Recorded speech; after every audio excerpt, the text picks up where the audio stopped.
I'm Andrea. Best friend ako ni Kim. Mami ako ni Kim. I'm Christina. Ako si Jane, isa sa mga guro ni Kim. Ako si Ron. Close friend ni Kim. Ako po si Ana. Kapatid ko po si Ate Kim. Ako si Paula. Ka-schoolmate ako ni Kim. Ako si Ashley. Pinsan ko si Kim. Ate ako ni Kim. Ako si Trixie. Ako si Roman, daddy ni Kim. Sino si Kim para sa'yo? Isa siyang pinsan na sobrang masayahin na kahit saan ko siya makita, nakangiti siya sa akin. Tsaka naaalala ko yung kantang lagi kong kinakanta kapag magkasama kami. Pwede ka bang mag-sample?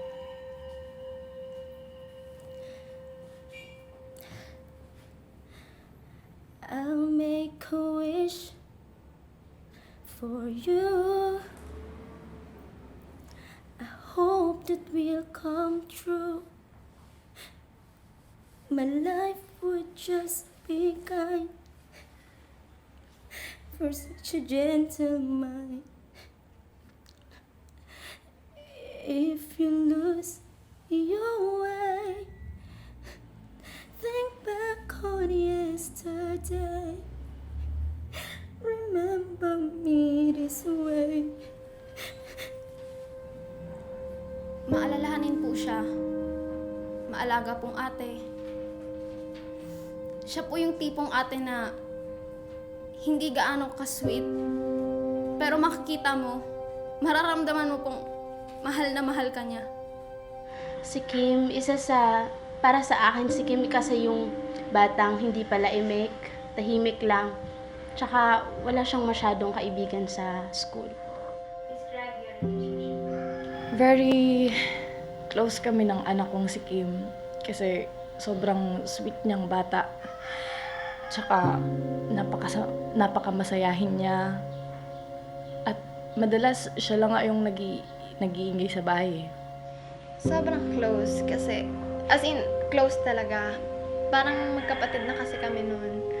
Alam niya lahat sa akin. Tapos, minsan iniisip ko, akala ko kasi alam ko lahat sa kanya. Tapos iniisip ko na bakit hindi ko alam na ganun pala siya kalungkot. Nakakagulat lang yung nangyari. Sobrang close kami. As in, super close. To the point nga na napapagkamalan kaming mag-BF at GF. Mahilig siyang mag-video, mag-picture, tapos ako, hindi ko trip yun. Parang, ewan ko, kasi kahit naaasar na ako, ang hilig-hilig niya na bibidyohan pa din ako, pipicturean. Tapos, kasi sabi niya, memories daw yun. Tapos, siguro, kung alam ko lang na ganito pala, di sana nagpa-video na lang ako dati kapag nangungulit siya. Lagi niya akong pinagluluto ng macaroni soup kapag may sakit ako. Nung March 25, 2015, naalala ko, umuwi siya ng bahay tapos may dala siyang medal.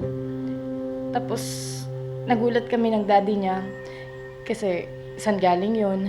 Tapos kung anong meron, yun pala honor student siya. Tapos ang sabi niya sa amin, okay lang yan, ma. Alam ko naman kasi na busy kayo.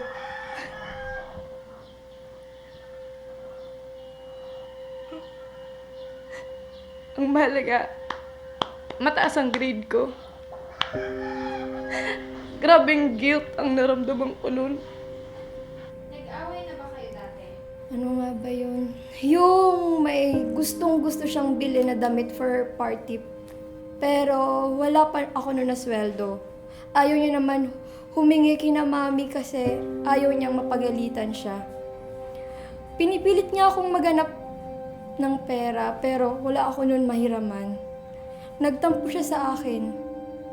Mga ilang araw din kaming hindi nagpansinan sa bahay. Last ko siya nakita noong may event sa school. Kita ko siya sa tabi na parang wala sa sarili. Na parang gusto ko siya sanang lapitan. Kaso lang, hindi ko na siya dinisturbo kasi alam ko na may dinadala siyang problema. Sobrang lakas na sigaw yung narinig ko. Di ko alam kung ninervyos ako sobra. Di ko alam, inisip ko baka daga or may ipis. Pero natakot ako sa sigaw ng panganay kong anak. Kaya nagmadali kaming umakyat doon sa kwarto. Tapos naabutan ko yung panganay kong anak na nakadapa na. Tapos sumunod nakita ko yung katawan ng anak ko na nakabitay na.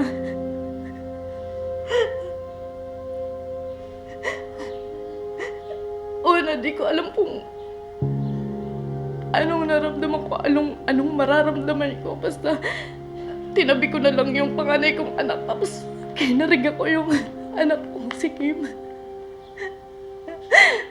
Tapos ang nasa isip ko lang, isang tanong lang, bakit? May idea ka ba kung bakit niya ginawa yun? Nung nangyari yun, asan ka? Meron.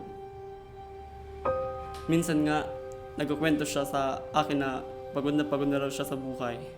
Kasi daw, mahirap maging estudyante. Pinipressure siya ng kanyang mga magulang. Nag-away sila ng boyfriend niya. Stress siya that time nung kinikwento niya yun sa akin.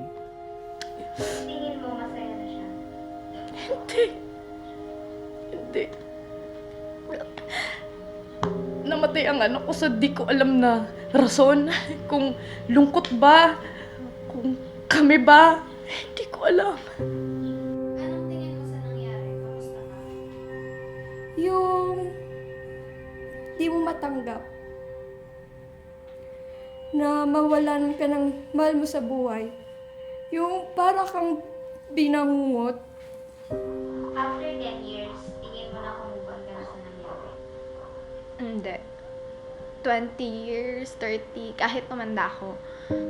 Kasi best friend ko yun eh. Hindi na ako magiging buo ulit ng ganun kung wala na siya. May pinagsisisihan ka ba? Ano yun? Marami. Sana naging mabuting ama ko sa mga anak ko. Sobrang dami. Kasi bilang ate niya, dapat tinanong ko siya kung okay lang ba siya. Kung ano ba yung problema niya. Para walang ganto. Para hindi nangyari sa kanya. Kim, Nak, sorry. Sana mapatawad mo si Daddy sa lahat ng pagkukulang ko. Sorry, Nak. Gusto lang kita yakapin ngayon. Gusto kita makausap. Dapat ginawa ko na to nung nandito ka pa. Sorry, Nak. Basta tandaan mo, mahal na mahal ka ni Daddy. I miss you, Nak. Ate, may sagot na po ako dun sa sinabi mo sa akin dati. Sabi mo sa akin, if ever na mawala ka, sabi mo wag akong iiyak. Ate, tinawanan lang kita nun. Ate, sorry. Kung alam ko lang na yun na yung araw na yun. Ate, sana sinabi kong, ate, hindi ko kaya. Hindi ko kayang hindi umiyak. Hindi ko kayang magpanggap na malakas. Ate, miss na po kita. Siguro, Kim, sorry kasi andito lang ako palagi. Tas dapat andun ako. Parang nangliliit ako sobra na andito lang ako pero hindi mo naramdaman na pwede ka magsabi sa akin. Nangliliit ako na andito lang ako pero hindi mo ramdam na may kakampi ka.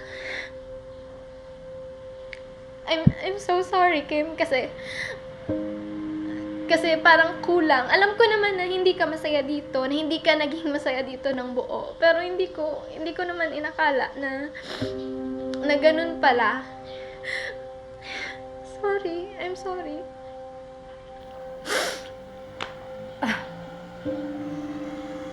Kim, anak,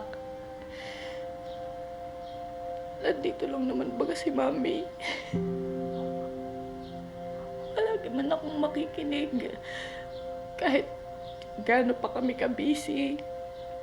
Kahit gaano ako ka-busy, pupunta at pupuntahan kita kung nasan ka.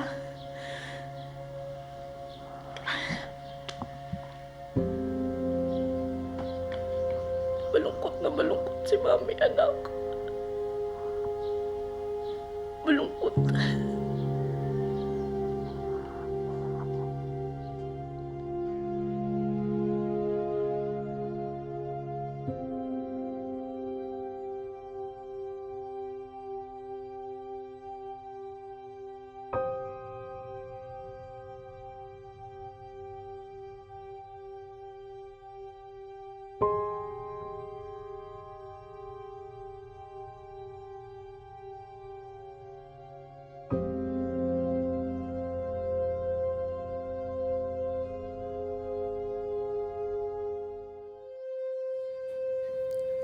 Your life matters. Your life matters. Your life matters. Your life matters. Your life matters. Your life matters. Your life matters. Your life matters. I'm Andrea, and your life matters.